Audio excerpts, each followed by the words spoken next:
कार्तिक कृष्ण पक्ष की चतुर्थी को करवा चौथ कहते हैं। इसमें गणेश जी का पूजन करके उन्हें पूजन दान से प्रसन्न किया जाता है।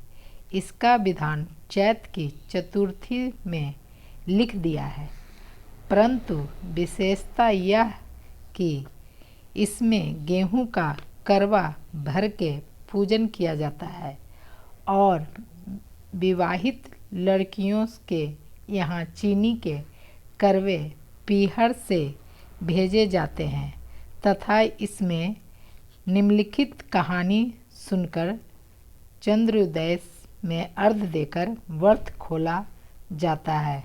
एक कथा। एक साहूकार के 7 लड़के और एक लड़की थी। सेठानी सहित उसकी बहुओं और बेटी ने करवा चौथ का व्रत रखा था।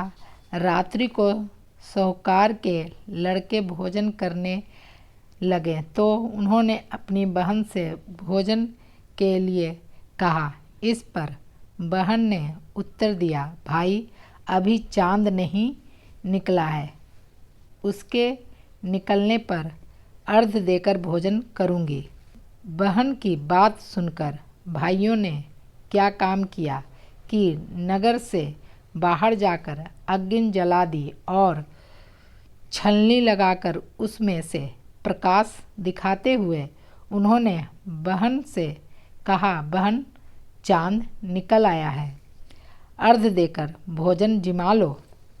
यह सुन उसने अपनी भाभियों से भी कहा कि आओ तुम भी चंद्रमा को अर्घ दे लो, परंतु वे इस कांड को जानती थी।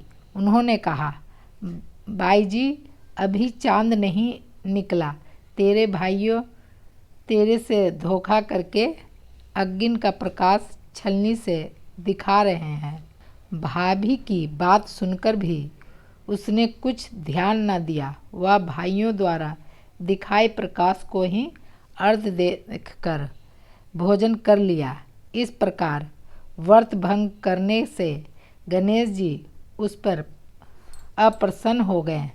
इसके बाद उसका पति सख्त बीमार हो गया और जो कुछ घर में था उसकी बीमारी में लग गया।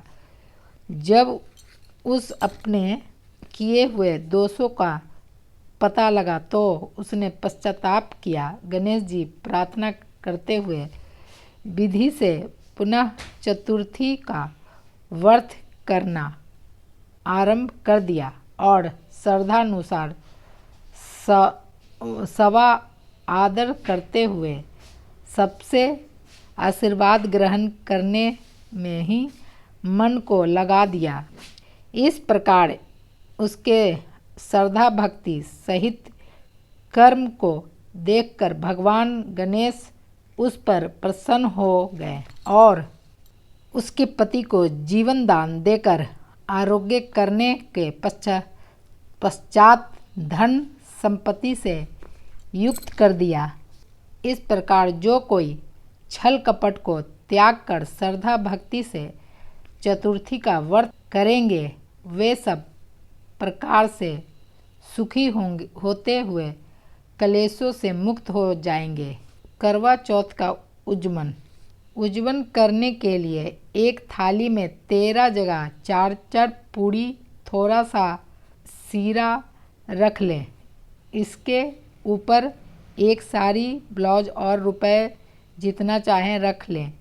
उस थाली के चारों ओर रोली चावल से हाथ फेरकर अपनी सास जी को पाँव लगाकर दे दें। उसके बाद 13 ब्राह्मणों को भोजन करवाएं और दक्षिणा देकर तथा बिंदी लगाकर उन्हें विदा करें।